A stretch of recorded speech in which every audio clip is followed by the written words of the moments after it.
Good. Okay. Hello. Hi, everybody. Welcome to tonight's APG event in partnership with ITV. I'm Sarah Newman. I'm the director of the APG. And obviously, I would like to start by saying a huge thank you to ITV for hosting us so generously and in such a lovely space and allowing us to have this rather special event.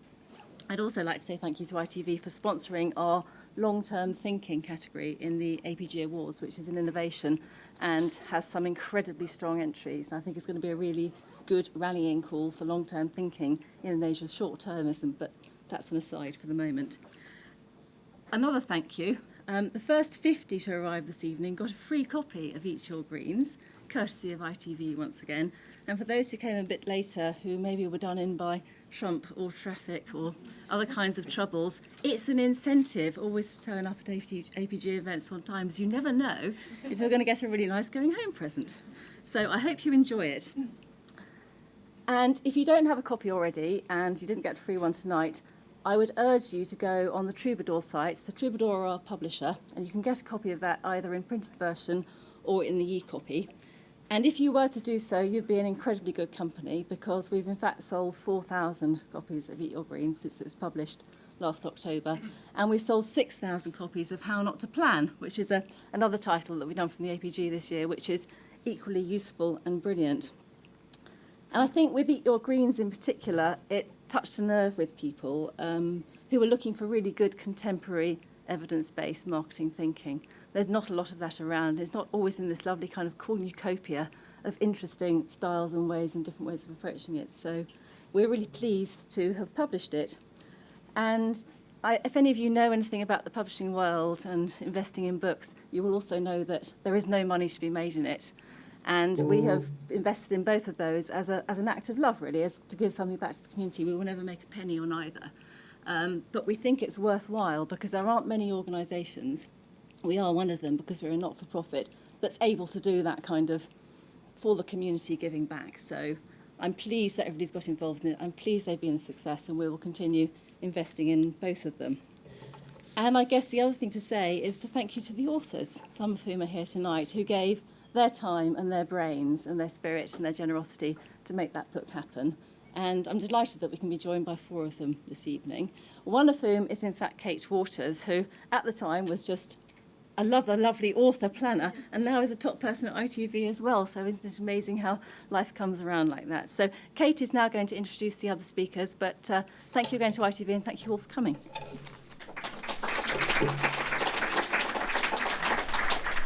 Hello, everybody, and thank you very much for coming to ITV. As Sarah said, I actually haven't been here for very long, and when I've always been a kind of huge supporter of the APG, and if I'm honest, one of the things I was a little bit nervous about when I stepped away from agency land was whether or not I would be able to carry on working with the APG. So actually it was brilliant, because within about my first week, I think, we had a meeting about this event. So it's really lovely and a kind of privilege to be able to carry on supporting the work of the APG, which I am passionate about and I think is brilliant. And certainly over the years, I think has helped me build my career, and I kind of really hope that it does that for hundreds of other planners as well.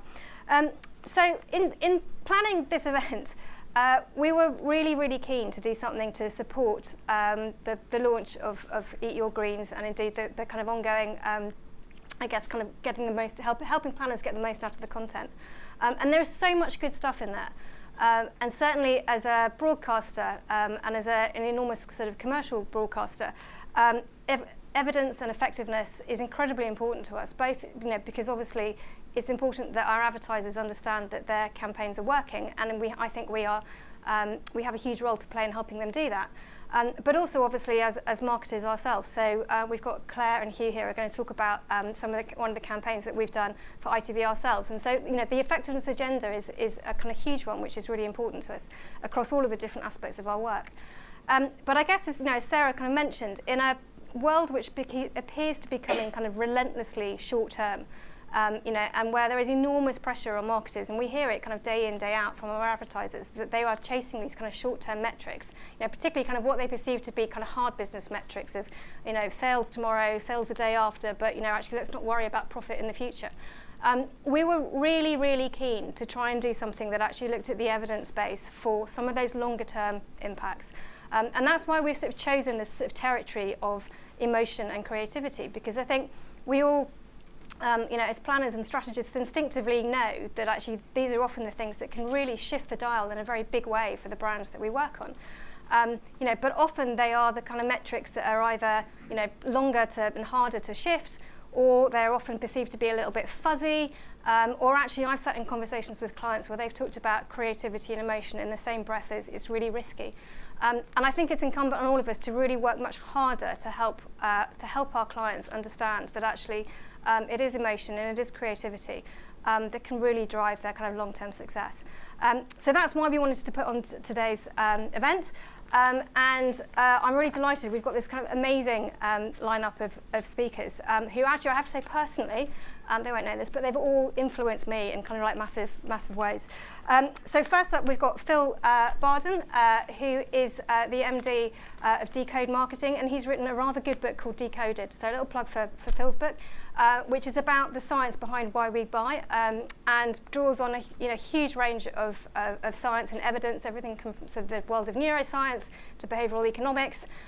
But I think it does a fantastic job of putting that into kind of really practical sort of frameworks for brand owners to use. So Phil's going to be talking a little bit about that. Then we've got Helen, who was actually pretty much my first boss in advertising. Scared the living daylights out of me, and she's absolutely brilliant. I love her to bits, but no, I was quite junior and quite scared of you then. But Helen, you've probably come across because she writes a wonderful column in Marketing Week. I nearly said that and I thought, oh, no, I'm going to get it wrong. Writes a great column in Marketing Week and is also the owner and founder of Passionbrand. Helen's got an MBA. She's one of I think the kind of most sensible and provocative sort of writers out there at the moment. And she's going to talk about brand love. Is there brand love? And if not, what do we do about it? And what else can we measure instead? And then we've got Paul Feldwick, who is now a consultant and an executive coach. But for pretty much my whole advertising career, was one of those kind of gurus of strategy that we all sort of looked up to, and did some extraordinary work. And I think pretty much kind of made advertising strategy what it is today in terms of building the discipline, and really kind of giving us all loads of case studies to look at and learn from. And Paul's going to be talking about his experience, particularly working with John Webster, who I think was probably one of the most famous creatives, and certainly in the kind of 70s, 80s, 90s, and I think has made ads that frankly still stand up today as some of the best creativity out there. And then finally, having kind of learnt from all of these sort of masters of the kind of evidence about what works, particularly in this kind of field, as I say, of emotion and creativity, we're going to look at a little bit of the case study, which is where Claire Phillips and also Hugh de Winton come in. They're going to talk about Eat Your Greens, which is the campaign that we ran earlier this year, and which I hope is going to roll out for years to come and change the way in which kids eat vegetables. So that's enough from me. It's over to Phil to come and talk to us about the evidence. Thanks very much, Kate. Good evening, everyone. So I'm going to talk to you about emotion, and all you need is emotion. But there's a question mark at the end of that, which hints at a challenge, one of which is to get through this in 10 minutes.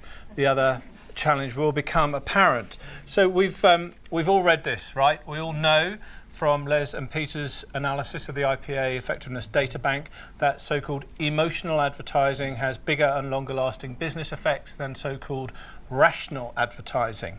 And here are two highly emotional ads, but there's a big difference. One of them, the Clowns ad for Audi, won last year's IPA Effectiveness Awards Grand Prix. The other one, which is Budweiser's Puppy Love from the 2015 Super Bowl, whilst at the time the advertiser claimed they had metaphorically won the Super Bowl because it had the most retweets ever from an alcoholic beverage advertiser, the most Facebook likes ever. 10 months after that, the same vice president of marketing said that whilst everybody loved the puppies, I wouldn't run those ads again because they don't sell beer. So, bit of a confound here. So emotion can't be all you need. Both of these ads are highly emotional, but one was very effective and the other one wasn't. So what do we need? Well, we need motivation and we need emotion. And they are different, they are linked, but we mustn't assume, and it's a big but, we mustn't just assume a correlation. we can assume a correlation, but we mustn't assume that that correlation equals causation. That's the big mistake that most people believe. So let's have a look firstly at what we know about emotion. And I'm not making any of this up, by the way. This comes from science and academic work. So emotions, they are a physiological response to something we experience or that we anticipate in our environment, because our brains are constantly making predictions about our surroundings in order to survive. And so they help our bodies to cope with upcoming situations by, for example, adapting our heartbeat, our blood pressure, releasing neurotransmitters, changing our muscle tension. And these are affective or emotional responses. And they're automatic, they're fast, and they're very basic. They are effectively there to help us prepare to fight or flight. And emotions only have two dimensions. They have arousal, which is the intensity of the physiological response, and they have valence, which is the evaluation of whether something is positive or negative. Now, we can feel this, right? We have a visceral experience in our bodies, and we have come to learn over time, and depending on the cultures in which we've grown up, to give these feelings names, like anger or excitement or elation. So how does this relate to advertising? Well, advertising, or an emotional response that is quite literally eye-popping, triggers emotional responses and increases its effectiveness due to, when we're in a state of high arousal, things happen. We have physiological changes in our bodies. Our attention span increases. Our senses are sharpened to deeply process the object that has caused the emotional response. And that goes straight into memory. The amygdala and the hippocampus in the brain are co-located so that we can learn for the future. So when our ancestors saw that snake in the grass, we not only snapped to it and we had tunnel vision on that thing, but we remembered where we saw it at the time and forevermore. So advertising that triggers an emotional response has an inbuilt advantage because of these physiological changes. We also know from other studies that emotional arousal can predict sharing, virality in social media. And of course, if an ad has a positive or a negative valence, that can become part of a brand's memory structure, assuming, of course, the brand is correctly assigned to the ad. And having a positive valence is of course, no bad thing. But the emotional response is still only a response. Is it in itself motivating? And to answer this, we also turn to science. Now, a guy called Roy Baumeister and his colleagues did a meta-study of over 4,000 published papers in peer-reviewed journals, scientific and academic journals. And these papers all claim to have a statistically significant causal relationship between emotion and behaviour, i.e. emotion drives behaviour. Guess how many of those more than 4,000 articles they actually found a statistically significant causal relationship? It's actually about 1%. And in the vast majority of those cases, they're what Baumeister called extreme cases, such as punching someone if you're angry, which I'm not sure how that relates to advertising or buying a packet of Persil in the supermarket. But you may have heard of Antonio Damasio's book Descartes' Error, and he has this hypothesis about somatic markers, which a lot of people have then taken to mean that emotion drives decision making. And he cites the case of a patient called Elliot who had a damage in his frontal lobe and couldn't take decisions. And everyone believes that's because he could no longer feel emotion. Therefore, there must be a relationship. Unfortunately, what most people don't know is that Damasio has been challenged since those publications on his studies, and has actually himself conceded, and I quote, "We caution against the idea that emotion-based signals decide for us other than extreme situations." So if that's the case, what does motivate behaviour? And again, science has the answer. What motivates behaviour is something called the reward system. It sits in the frontal lobe, and what the reward system does is assign value to choices based on what our current goals or needs are. So if I'm hungry, getting food will have a very high reward value for me, and when I've eaten, it has a very low reward value for me, so it's not doesn't have a high value as a choice. And our behaviour is driven by the expected value of a choice, and we learn those expected values over time through communications, through advertising, associating brands with helping us to achieve goals. And there's a vast body of academic and scientific knowledge that all agrees that goals are what drives human behaviour. They are the system units of human behaviour. And one quotation I love from psychologists is to say that human behaviour is goal directed is a bit like saying that water is wet. It's, for the scientists and academics, it's obvious. One of the things that if you read Descartes' error and read about the case of Elliot Damasio's patient, is that actually what happened was that he had a tumour in the frontal lobe that destroyed his reward centre. And that's why Elliot could no longer make decisions. What most people miss when they read the book is that Elliot could still experience emotions.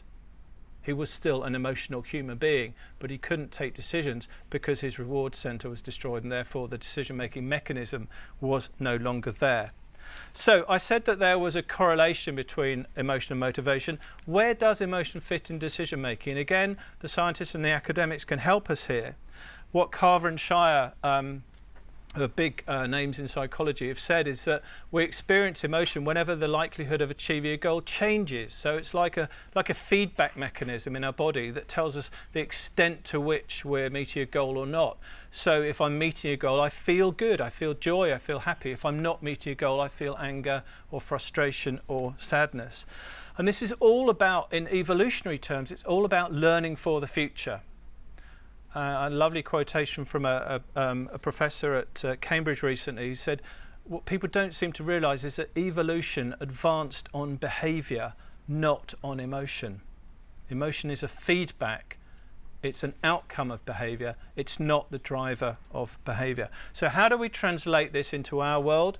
Sorry if this is too small for you to read, but we can distribute these afterwards. Here's a checklist that we use that separates the how, if you like, the emotional engagement part, from the what, which is the motivational part.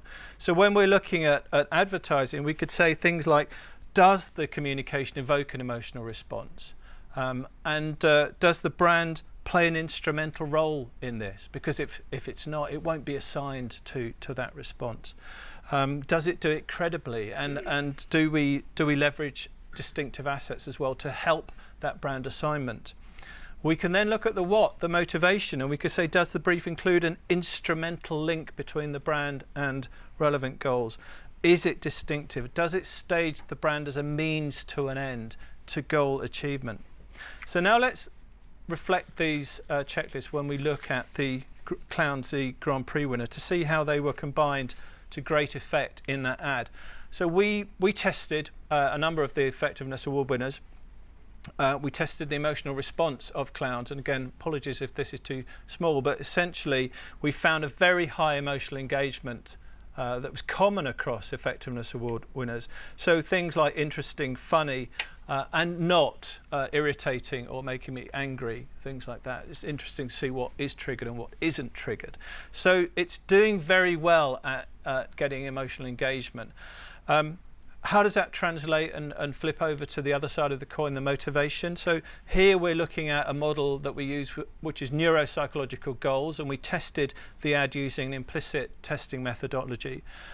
And it's a really nice, a perfect storm of the how and the what with this ad, because you've got the drama of the clowns, who are a metaphor for all the idiots on the road who pose a threat, pose a risk to everyone else. And that's juxtaposed with the instrumental link of the brand. So Audi's technology helps you to avoid that risk. And what it does also is help us achieve goals of control. Control was the single strongest psychological goal that was triggered by this ad. Now, control might appear pretty functional or boring in a brief, but it's actually a very deeply motivating goal in our lives, being in control. But it also achieved goals of things like protection and success and reliability. And that's relevant to the category. It's relevant to Audi as a brand. It has a heritage of Audi's brand equity. And this ad, I think, is a really good example of how you combine the how and the what And if you want to get a relevant, motivating message in an emotionally engaging way, this is a great example of how to do it. And you do need both. So all you need is emotion, really. You need motivation as well. Thank you very much.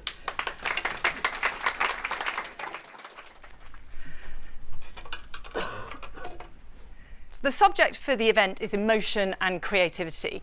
Well, here's an emotion for you, love. More specifically, because we're in the business of marketing, brand love. It's a subject still regularly evoked in the PowerPoint charts of marketers, agencies, academic studies, and our trade publications. And in fact, just before I wrote the chapter for Eat Your Greens, I noticed that Campaign had a feature on the 5 things marketers need to know to build brand love. And it had been written by 5 different marketers. And why shouldn't marketers want it? You know, they do. Here's an image captured from the US offices of the tech company Oath, build brands people love. And in fact, it was captured by Linda Boff. She is the CMO of GE. And she added this comment, spotted at Oath's offices and loved. A good mantra for us marketers. And I think many of us might nod along to that. But within about 20 minutes, her tweet had been retweeted by one Byron Sharp, who I'm sure everybody knows. I'm not going to explain who he is, who was, of course, having absolutely none of it. So misguided. We have so many more important priorities. This stuff is an embarrassment to marketers. And so no surprises here, to many of us here.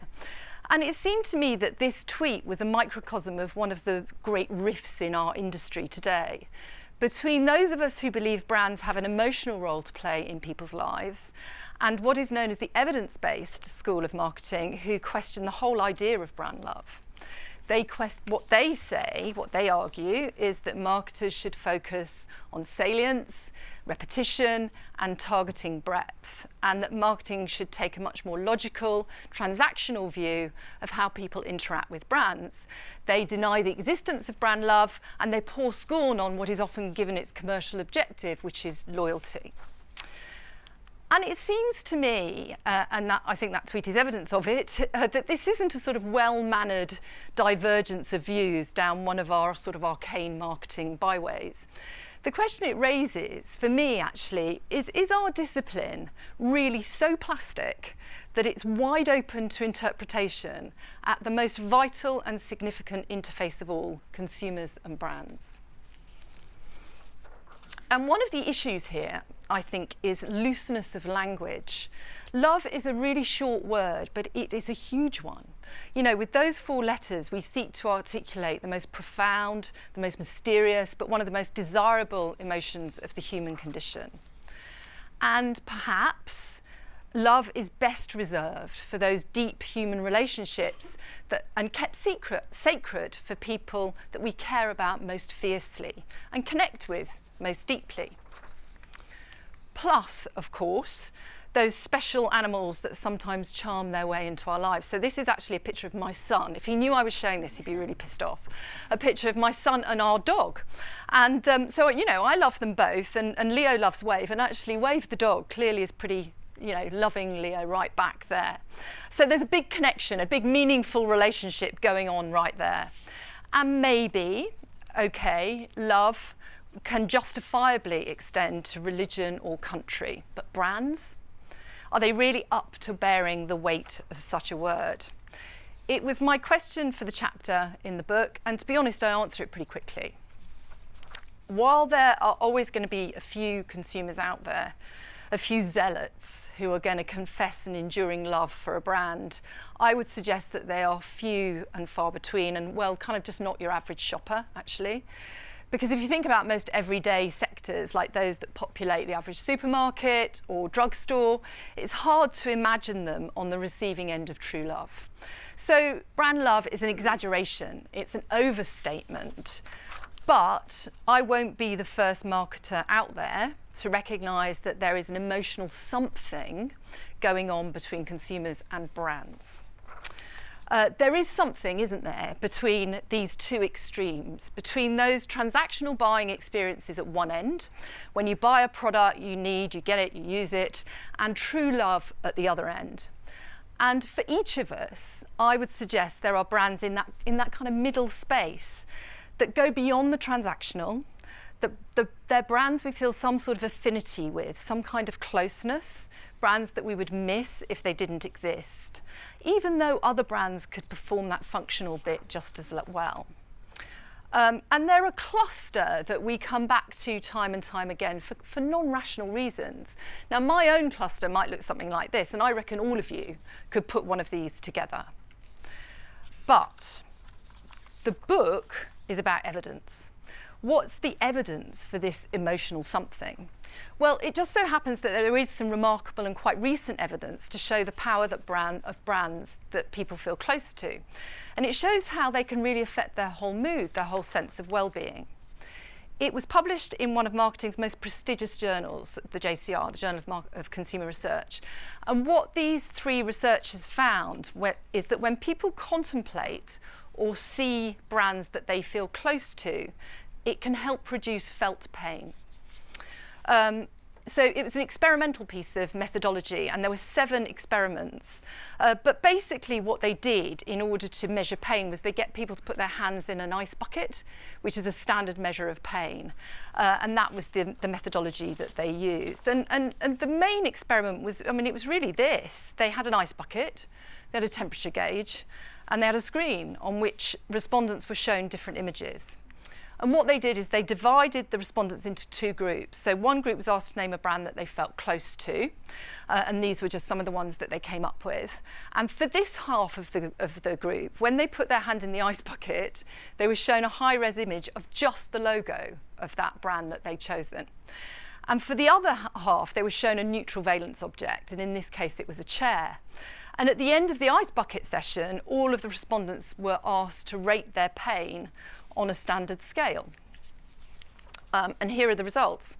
So what you can see is that for those that were shown their chosen brand, their pain was lower, which is kind of amazing, really. But it fits with a lot of what we know about the psychology of pain as well. This was just one of 7 experiments, and they were all sort of variations around the same idea.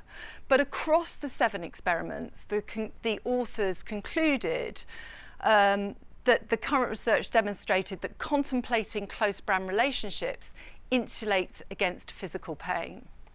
And their interpretation was that it had endorsed a concept originally put forward about 20 years ago by an academic called Susan Fournier, that brands can function as effective relationship partners. And, so she talked about relationship partners, and I think there are various industry labels around. There's brand love, bonding, brand meaning, attachment, emotional connection. These are all the kind of labels that we bandy around for this something. But I think we can do better in defining what the something is. And the place to look is the 30-decade body of research that some of these academics have developed. And they're mainly from the US, but a couple from the UK. And what they say is that brands have a role to play in our personal identity.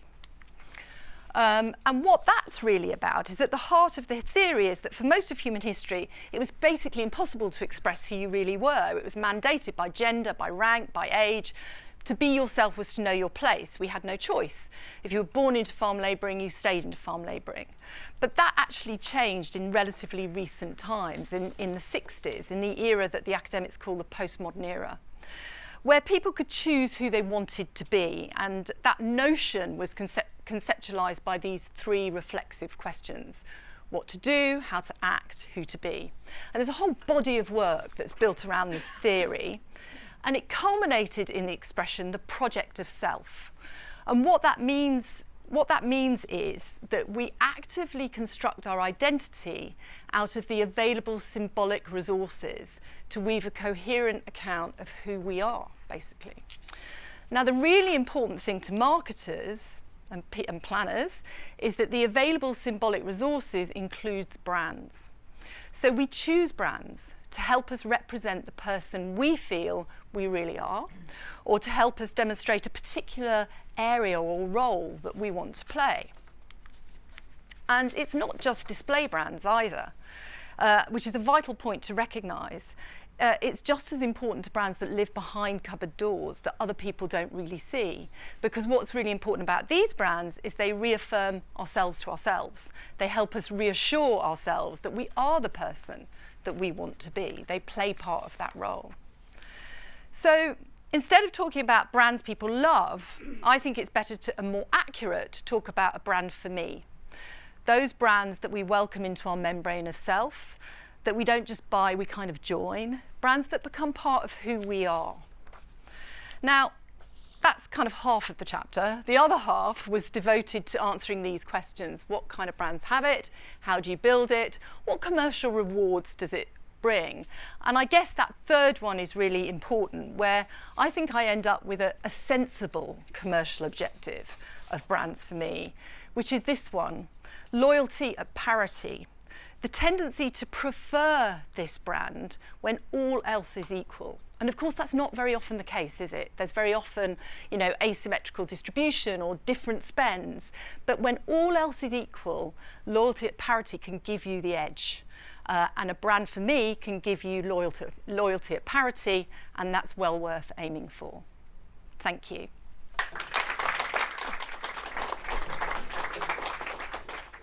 This is going to be interesting. What I'm going to say is very different, but there will be lots of connections and maybe some contradictions, but I'm going to have to leave you to draw most of those for yourself. This is about what I learnt from working with John Webster, who was creative director at Bose Massimi Pollitt in the 70s and 80s. And I worked with John during that period, as many of us did, when he was, I guess, at the height of his powers and produced a fantastic number of campaigns. And he was probably the most awarded creative person in the world in advertising, probably throughout that time. I remember he had sort of lions and arrows crowded unceremoniously on the shelves in his rather modest office, gathering dust. He loved getting awards, but they weren't treated with great ceremony. And right from the start, when I was the most junior of account planners, I remember him always sort of treating me, as I think he treated everyone, with an unfailing degree of respect. He always seemed somehow genuinely interested in what we had to say. He didn't have to agree with it, but he seemed genuinely interested in it, whether we were reporting back from research, of which we did a great deal, or whether we were offering our own thoughts, our own interpretations and opinions. I think that I'm going to make 3 points really to keep this within bounds of 10 minutes. And I think the first of these points is the first thing I learnt looking back on it from working with John, is that the best work in advertising, and probably in many other things as well, emerges from keeping the conversation open rather than closing it down. So John's starting point for creating an ad would always come out of a dialogue with the account team. It didn't particularly come out of a written brief. In the early days at BMP, we didn't even have a creative briefing form, and written briefs weren't that important. But from the point when John began to say, yeah, I think I've got the idea, John was always curious, and he was always experimenting, that like the clay of what he was working on, so to speak, was always still wet. And when he was stuck, he'd go and talk to whoever happened to be around. He was often working late, and he'd go and talk to the security guard, and he'd say, what do you think about this, Fred? Oh, John, I think you should do this. And that conversation would often give him an opening that he needed to go on. Because I think sort of working on the work, talking about the work for John was not threatening. It was more of an opportunity. As I say, he didn't have to agree with what anybody else said, but he didn't feel the need to be defensive about what he was doing. And so ideas were allowed to emerge from the conversation, which John would perhaps never have arrived at in isolation. The second thing that I think I would say I learnt from John, it sounds kind of obvious, but that basically we were in the business of making ads that are popular, making ads that are famous and fun. And that's why John was actually interested in research, because it was more important for him, I think it was more important for him, to create work that was going to get talked about excitedly across the country in the pubs and the playgrounds than it was for him to win yet another award, although he did like winning awards and he did like being admired within the industry. But I think John fundamentally wanted his ads to be popular, famous and fun. And I've got time to show one ad, so I'd really like now to just sort of bring that to life with a 30-second ad, which is not necessarily John's most famous, but it happens to be one of my personal favourites, and it gives you a flavour of the sort of work that John did.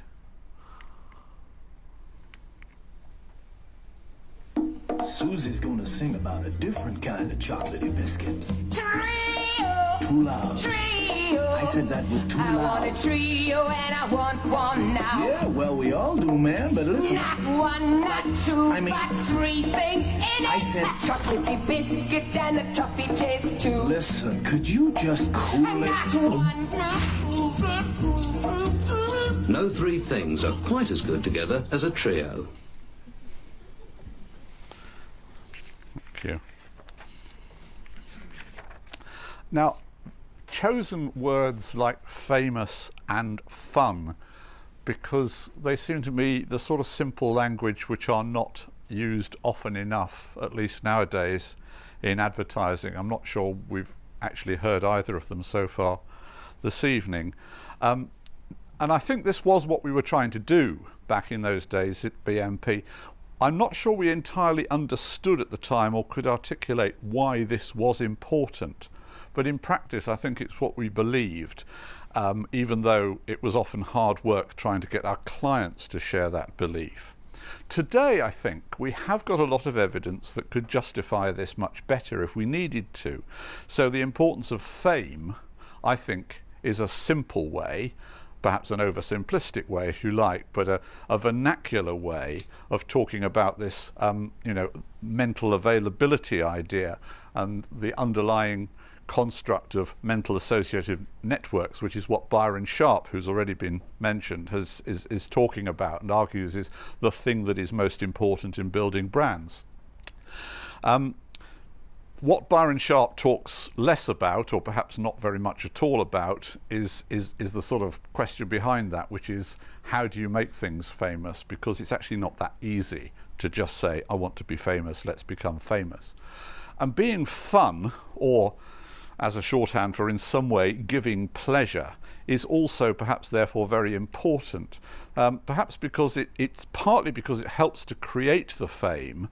I mean, partly the arousal that Phil mentioned about that, but also because it ensures that the associations that people have with the brand become pleasurable and positive rather than negative, which I think are also sort of echoed in some of the things that Phil has talked about. And this is what Daniel Kahneman also has called the affect heuristic, if you want a fancy term for it. But back in the day, we didn't have any of that sort of language.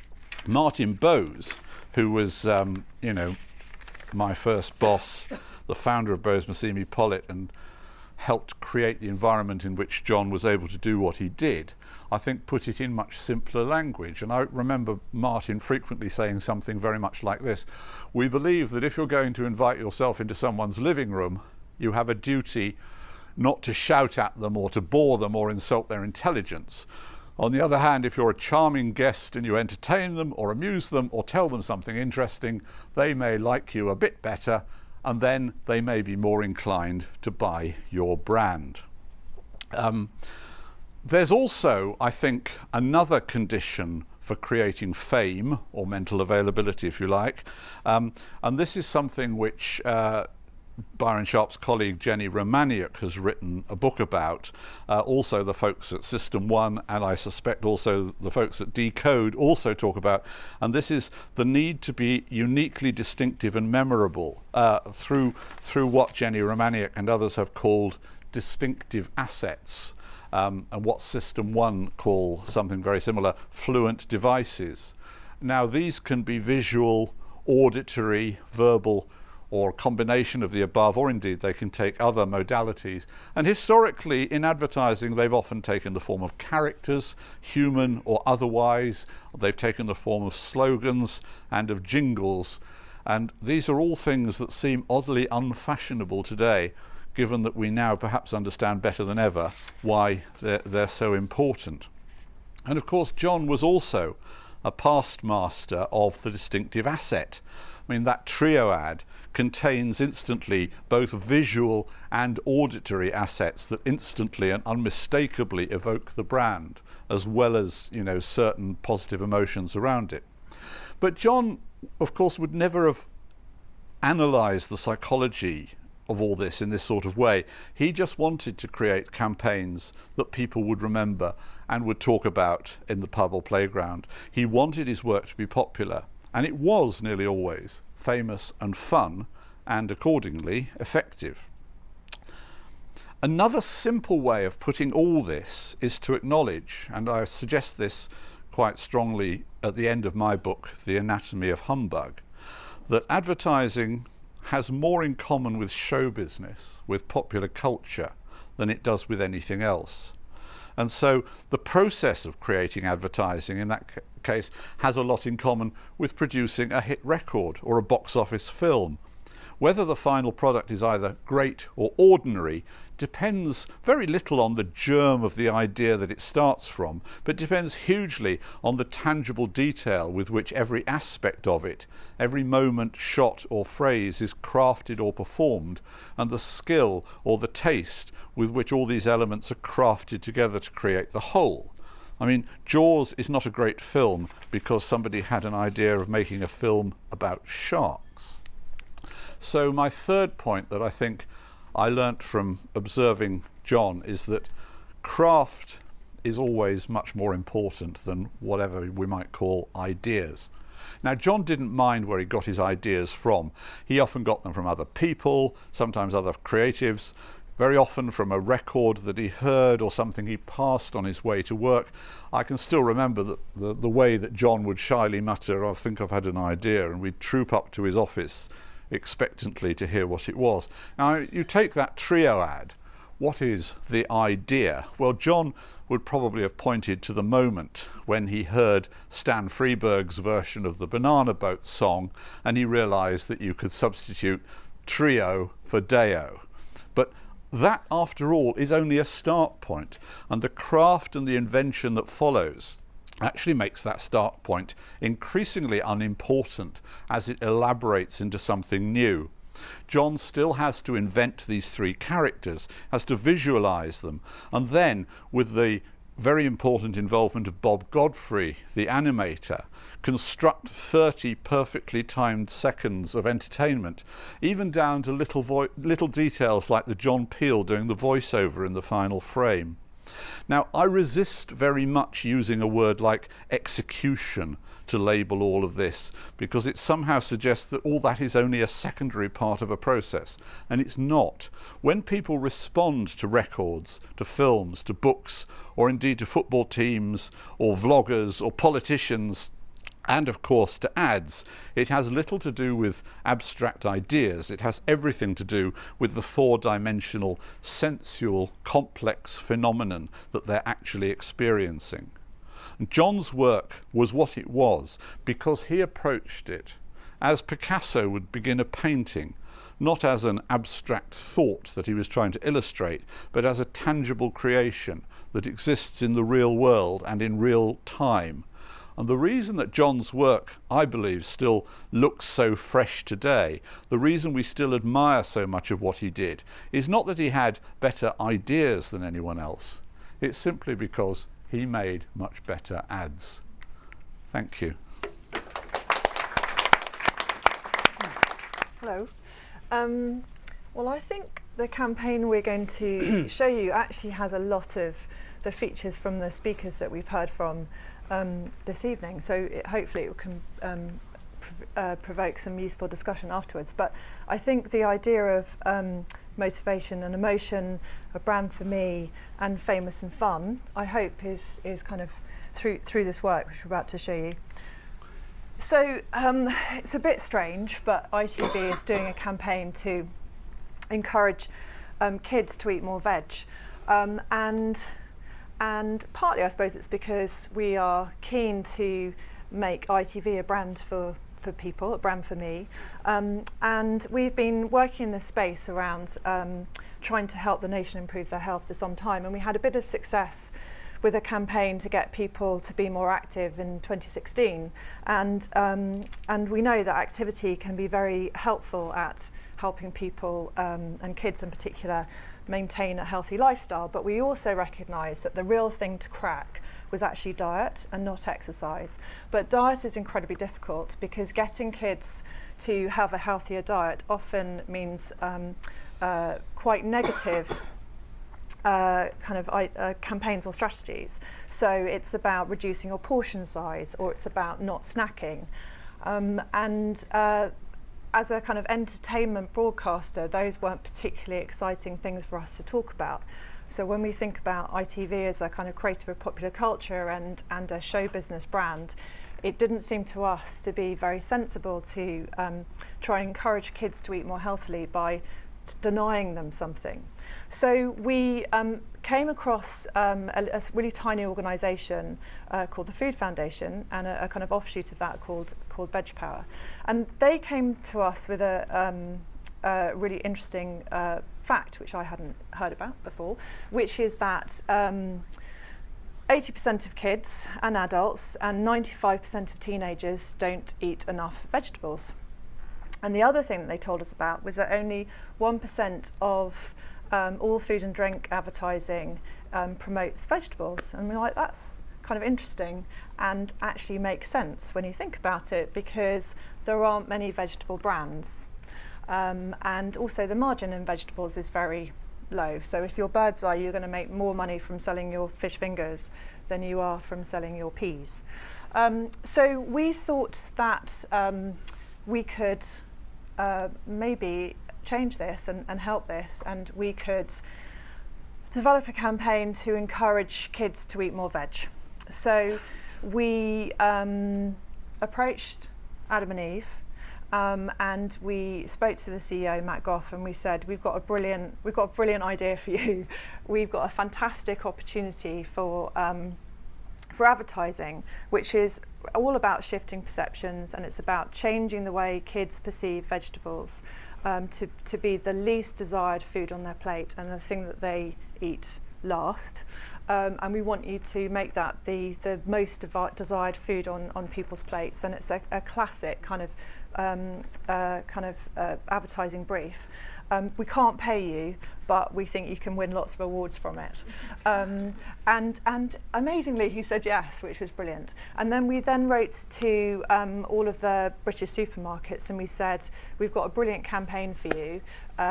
We just want £50,000, and for that we will put in £2 million worth of airtime, and we will develop a campaign that encourages kids to eat more veg, and you'll win, because the only way kids can eat veg is if their mum and dad go to your supermarket and buy it. So give us £50,000, we'll develop a campaign that's worth £3-4 million, and you will see the rewards from it. And amazingly, we got 11 supermarkets to say yes. So effectively everybody from Ocado and Waitrose through to Tesco's and Sainsbury's and kind of Iceland and Co-op and Aldi.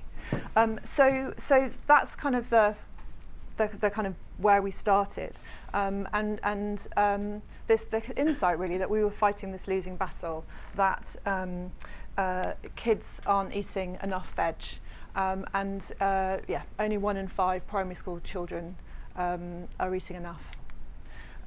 So in order to kind of understand, what's driving this, we did a bit of work. We spoke to parents and to psychologists to try and understand what was preventing kids from eating enough vegetables.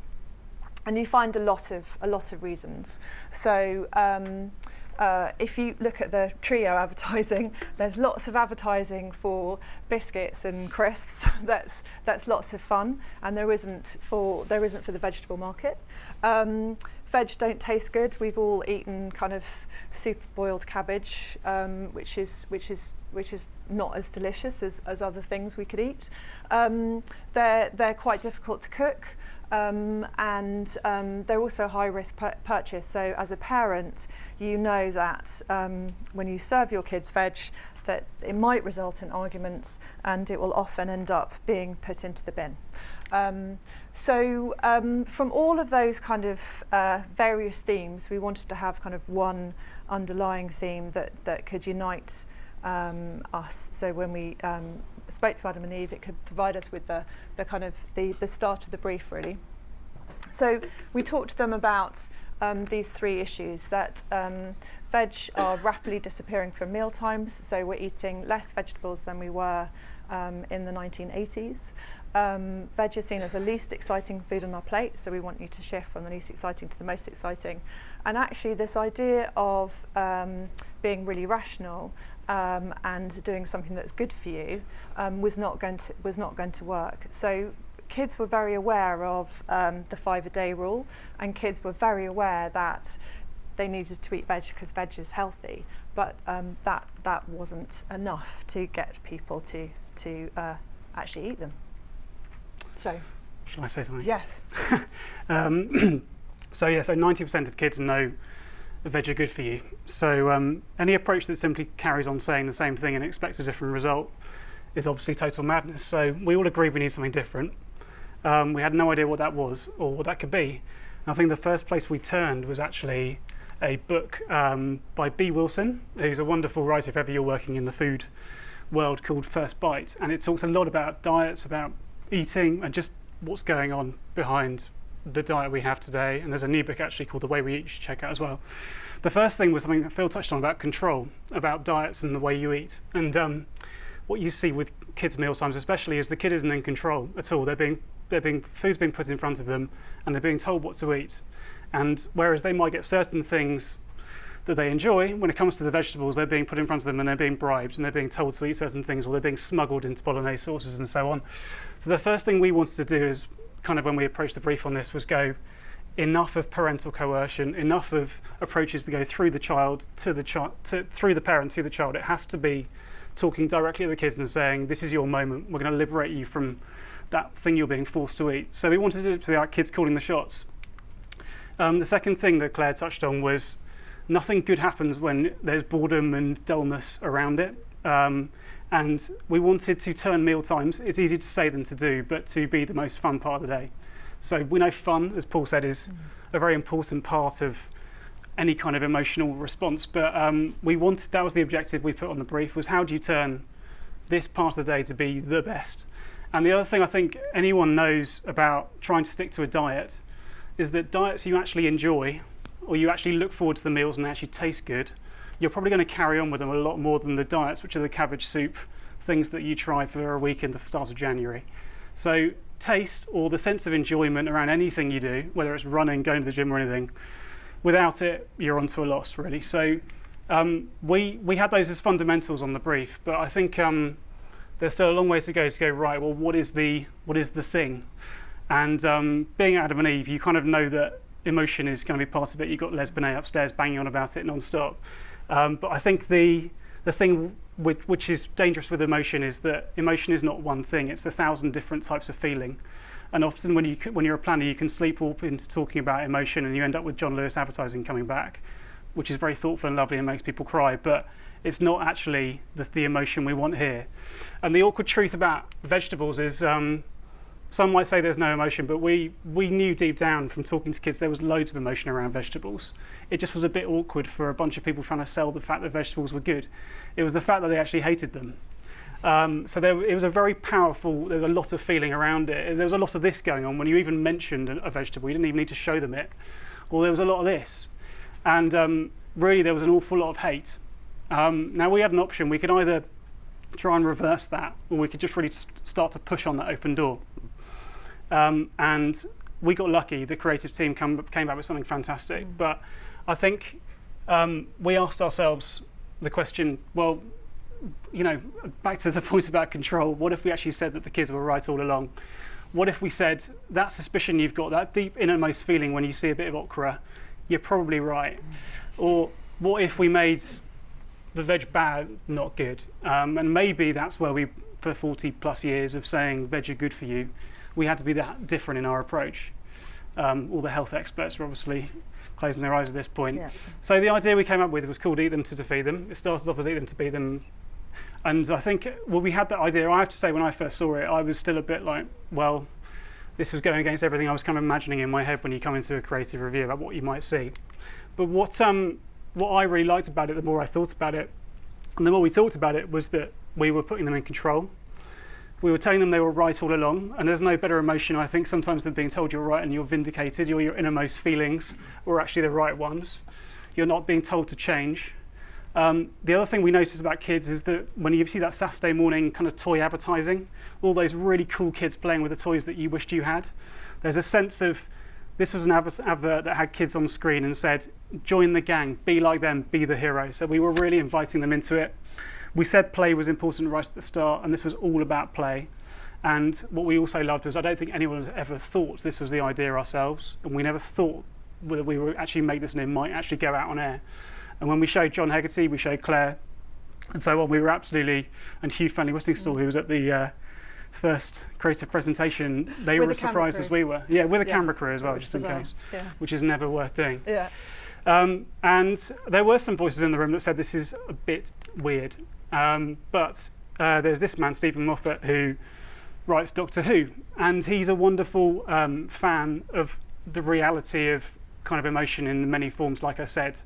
And he had a great quote, which Claire found actually, which was about hiding behind the sofa is a fun thing to do.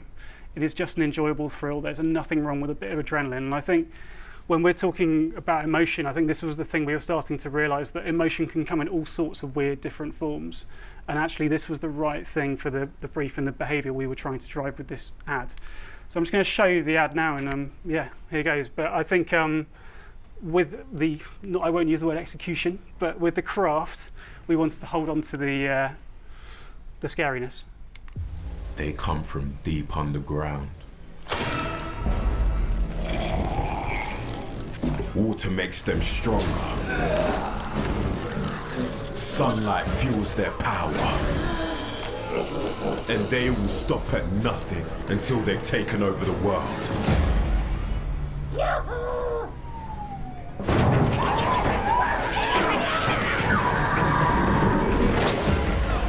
For years, the grown-ups have been keeping the veg invasion at bay.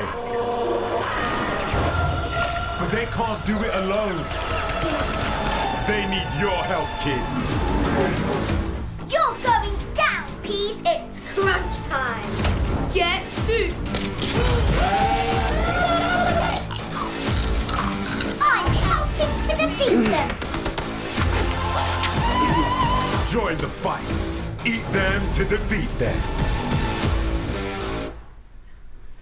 So we showed this ad at storyboard stage to every CMO from every supermarket. And most of them like them. Most of them, some thought we were bonkers, some kind of got it. But I think everyone was agreed that there was a case for change here. We were decade after decade making essentially the wrong communications to children to get them to do the thing we wanted to do. It wasn't all about the advertising. I think this was an important part of it. We had these kind of progress charts, so kids could really kind of, you could put these on the fridge door and suddenly the parent and child were on the same side and they were trying to eat them to defeat them. We had loads of free media space generously given to us, and we had lots of ITV people doing all sorts of things and getting behind it, but this was very much everyone talking to the kids and saying, this is your moment, enough for the adults, they've failed miserably to defeat the veg, it's over to you now, we need your help, and Jamie and Joe Wicks and everyone else. But suddenly veg had become like the centre of quite a fun game, rather than the centre of just quite a boring message. And we took it in, and this was just fantastic to see the kids actually really starting to get involved and just play with it. So that's really the story. I think the main things from us, I think the takeouts and the things I've learned along the way as well, because I think at the start of this journey, you never quite know where you're going to end up. But I think, like Claire said, there was many problems at the start we could have tackled. We could have tackled veg are hard to cook. We could have tackled veg are a chore and gone after them. I think the one where creativity made the biggest difference was veg are boring, and we could actually do something about that, and we single-mindedly went after that. And I think understanding and collectively agreeing that particular role for communications and role for creativity at the start was very, very important. I think the second thing is we were very open that the emotions around veg were incredibly negative. That was fine. We can do something with that. We were just looking for the most powerful emotions that existed. And then I think when talking to creative teams, it was really about not just saying we need an emotional thing. It was saying we want them to feel a bit like this, and we want them to feel that sense of victory, that sense of being on the same team, that sense of actually you're the ones, you're the boss now. So I think, and that kind of got us there. But I won't take away from how much of a lead the creative team made here. Then yeah, I think just the last one is probably worth pulling out. There was lots of conversation around this, and not all of it was positive. But we were actually we were hoping that would happen, and we probably didn't get enough of it. But we did have a few kind of do-gooding health type experts writing in the Guardian and so on, and we loved it, and we knew that was going to happen. We welcomed it, and we wanted to be at the centre of a debate. We just wanted to be in a debate where kids were actually eating veg as it was happening, and then we could talk to them about it. We felt backed up by evidence that this was the right approach. I don't know if you've got anything to add on that last. So yeah, so that is where we're up to. Hopefully there'll be a chapter 2. Yes. And hopefully we will carry on. Thank you very much.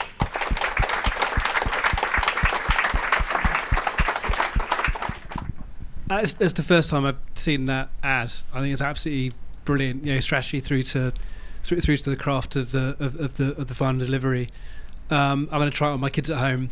I wanted to know how effective it was. So, just looking through the 11 partners that you had involved in the creation of it. Yeah. Have you got the numbers back in terms of how effective it was? We've got some of the numbers back, and they are really good. So we've got some attitudinal stuff from Childwise and from YouGov, and it shows that the campaign is, kind of to Phil's point, that it's really well liked, and lots of, it's fun, it's exciting, it's scary, and actually, what Hugh was talking about with the Stephen Moffat quote, scary isn't bad, scary and exciting is really good.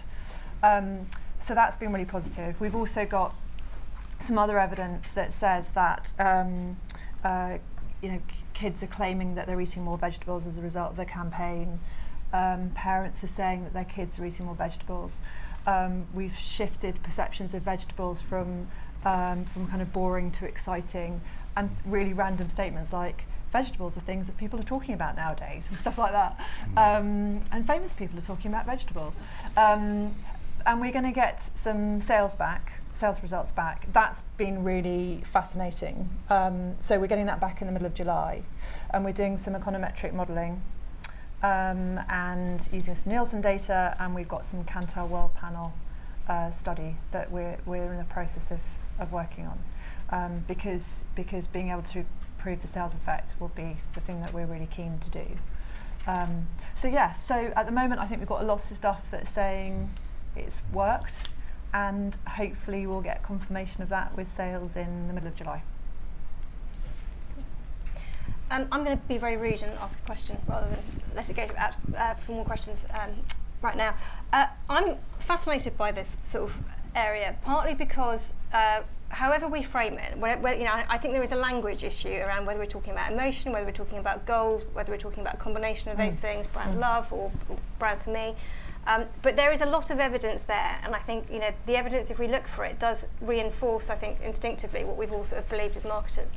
So what I'm fascinated by is why we've ended up in a world where increasingly clients seem to be constantly looking for kind of quick, rational messaging that pays back tomorrow, rather than recognising the impact of love, emotion, all of this good stuff that we've been talking about. Why is it so hard to kind of get people, when we have more evidence than we've ever had before, to really follow the evidence trail and build the kind of marketing and communication that we know can be so effective? I think one of the biggest issues has been the seduction of digital, because you've got the metrics, and they are fast, and you can attribute things, a cause and effect, and it's more difficult to do where you've got indirect channels. Perhaps you haven't got that direct response, and things take medium, long term to build. Memory structures, brand equity, etc. I think that's one of the biggest contributing factors. I think that's absolutely right, but I think also there's a very long history that has framed advertising officially through the language of the ad industry and of the marketing world as being about selling, and that selling is somehow a very different thing from making things famous. So these things very early on historically kind of go on separate tracks. As early as the 1900s, the advertising industry was actively dissociating itself from the legacy of somebody like Phineas T. Barnum, the greatest showman, who created celebrity, created mass marketing, actually created all the techniques which brands went on to use. But he was being disowned as early as the turn of the 20th century by the ad industry, who were saying, no, we are now a profession, we're now serious, and we're actually addressing the rational mind rather than the irrational mind. So it's been in that rut ever since, and it's not that that's entirely wrong, because there are aspects of that are relevant, and in fact also there's been a tremendous amount of doublethink, because throughout history the ad industry has talked about one thing and actually done the other. And when we were producing ads like Trio, I think we were kind of talking about one thing and doing another, probably. But there is a historic behind this, that advertising is meant to be about selling, and it's not meant to be about creating celebrities, which are effectively the same thing as brands. I think the other thing is there's a high turnover of what we might call clients, and they want to see something fast. And I think brand building takes time. And if you're only in that job 18 months and you want your next promotion, you want to try and do something that you can show something quite quickly for. And I think that's an issue. I mean, I don't know what the answer is, but I think it's an issue often. So do you not think, I feel like it's therefore incumbent upon us as an industry to try and find some kind of metric that moves quite quickly, but which is a well-evidenced leading indicator of business success, because then you can begin to show that kind of short-term return, or short-term progress, which will lead to hopefully kind of longer-term business impact. So my next question is obviously therefore, given you guys know the evidence base, what would you put your money on? What's that leading indicator that we should be looking at? You heard it first here. I think it has to go beyond advertising, actually. Yeah. So I think it's fine for advertising if it wants to lead it, but I think advertising has to embrace other brand touch points than advertising in order to get to that kind of metric. What the metric is, you might have to give me a bit longer to think about that, Kate. But I think for me the first point would be, it's not all about advertising. Brands are built through many, many different touch points, and I think advertising has to get beyond itself a little bit. I think it's a bit of a myth that brand building is a kind of long-term touchy-feely thing that will happen in the next generation. I mean, actually brands, when they do grow, they grow very quickly, and they grow very quickly for exactly the reasons that Byron Sharp says they do, because more people buy them, and therefore their sales go up. This is a numbers game. Brands are successful and they make money because lots of people buy them. And if lots of people buy them, then they're bought more frequently as well. So, something like Fever Tree, which was 10 years ago, probably didn't exist, has now gone to being massively leader in the tonic water market, and has probably stimulated the tonic water category as well. I don't know the figures, but that's obviously true. Just as a consumer, you can see it happening. So that's brand building. And what that is saying is not, there's this sort of vague myth around that you can have a strong brand that doesn't sell. And I remember the late Andrew Ehrenberg used to love saying to people, if your brand is so strong, why isn't it bigger? And actually, basically, big brands are brands that everybody knows, so they're famous, and that everybody buys because they can. And so we slightly do ourselves a disservice. But I think, come back to the metric question, what we need to do is focus on metrics that are about effectiveness and which are about those big numbers, rather than metrics that are about efficiency, because metrics that are about efficiency are massively misleading. You know, an ROI is one of them. If you look at efficiency, you say, well, we spent this much and we got that much back, and that was a return of 300%. But actually, it's peanuts in the great scheme of things. What you really ought to be looking at is, you know, the millions and millions and millions of people who bought your brand who didn't buy it last year. Questions? More of them? Come on, somebody, you've got, look, this is not a panel that gets together very often, so please, answer away, yes.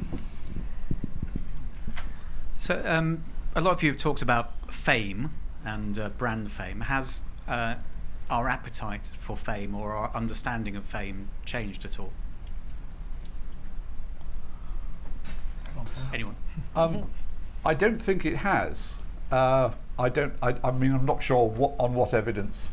I think fame is a sort of perpetual thing, and I think you know, fame on the scale that we understand it in the modern world is a function of the existence of mass media and mass communications. So it starts to be recognisable from the sort of mid-19th century onwards. And Barnum is important as a sort of character. Who, you know, when Barnum got Jenny Lind and promoted a Jenny Lind tour of the Swedish soprano, her tour of the United States, you know, his goal was to make sure everybody in the United States knew who Jenny Lind was. Everybody wanted to be a part of the Jenny Lind thing. And even those who couldn't afford a ticket to hear Jenny Lind sing, because that was more than a week's wages to most people, could buy into it because they could buy Jenny Lind tobacco, Jenny Lind face powder, Jenny Lind hairbrushes, Jenny Lind cigars, and all sorts of other stuff. So Barnum invents this thing that is fame. Now, ripple dissolve, miss out all the bits about brands in between.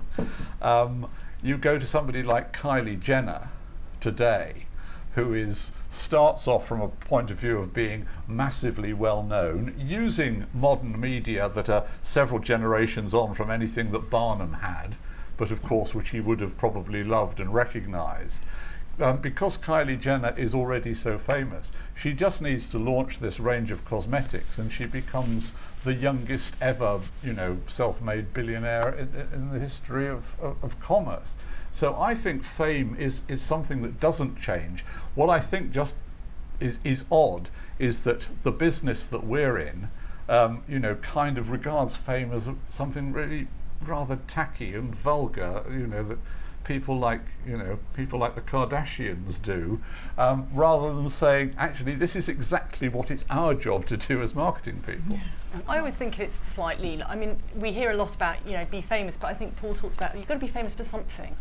And that's the harder bit that we have to, you know, as brand builders have to think about. Yeah, great, I want to be famous. Fame is what? It's kind of a mixture of salience and desirability in a way. But what is it you're going to be famous for? That's the hard bit. If you can figure that out, then, you know, then it's easier to sort of work out how you can be famous. But just going, we want to be famous, I don't find particularly useful. It's like, yeah, of course. Yeah. Any more? Yes. There's quite a lot of famous brands recently that have gone bust, as we know. And dare I say it, they've had a lot of love for them for whatever reason. They've not survived the test of time. And increasingly, consumer behaviour is becoming more transactional and convenience-based. So what's your thoughts on that in an era where people are more driven to buy on price or convenience than they are on brand love or affinity? What's your evidence for your statement about people becoming more transactional and convenience-based? Well, there was a presentation I was at last night, actually, where they talks about it. But from a lot of the work that I do with a lot of my brands that I work on, you can see that actually a lot of our customers that I represent, or the clients I represent, they're seeing that actually their client base, their customer base, is increasingly wanting to buy on price, or want to buy because one particular store or one particular brand is closer to them than another, irrespective as to how big that brand is or the perception of the other brand that might be closer to them. I can start on this one. So I work on Waitrose, and the biggest driver of brand choice is distance to drive, and it's always been the case. The second biggest driver is price. So that's always been the case as well. But there's a belief that it's really important for us to be well known amongst amongst 28 million people, which, as we understand, are potential shoppers, that we are beyond just being whatever price we are. We want to put our point of view out into the world. So we totally get that convenience is changing. We will invest in various things to tackle that, but also we have a point of view about why you're paying more for more that we want to communicate. And we absolutely understand that our shoppers also shop in Lidl, and sometimes on their mobile phones in the little car park say, I'm just leaving Waitrose now, darling. So there is always a value equation for every shopper in the market. But I think what we're understanding is, yes, convenience and price and drive time will always be the case. And Ocado now, you don't even need to leave your home and so on, but there is still a point of view we have and a proposition we have that we want to communicate and we believe can be very, very successful in the market. And actually we can deliver on customer goals, which is a certain quality at a price we believe is good value, never be the lowest price, and it's worth driving further for, or it's worth paying more for. So there's various things that creativity can't solve, but there's various things where we can add value or make it worth driving 2 miles extra, worth paying £1 more. And I think that's ultimately the challenge for people who work in creativity, not advertising, just creativity, is to answer the question, why would you pay more for this in energy or in tea bags or in supermarkets and so on? Because yes, when I sit there with energy, it's the same stuff coming through the pipes, but for some reason I want to go with this brand rather than that brand, and I can't always explain it, but that's part of our job, is to continually do that. And people have always been driven to lowest prices, and there will always be the Ryanair in every category, and someone needs to stand up for them as well. But there will always be a more for more candidate it's our job to explain why you should pay more for more. If it helps, what science tells us, there are 2 neural correlates of purchase decisions and what happens in the brain when we make a purchase decision. The first is reward activation, which I talked about, so our perceived reward that we're going to get from acquiring that brand or product or service. The other part of the other neural correlate is pain. It's the centre of the brain that actually is triggered by disgust and physical and social pain. And what the brain does is make this sort of calculation, and if the net value between those 2, reward minus pain, is positive, we will buy, and if it's not, it's negative. So in our world, we've got these 2 levers to play with. We've got the reward side, which is, does this brand, given the context in which I'm in at the moment, does this brand meet my goal better than an alternative? Yeah.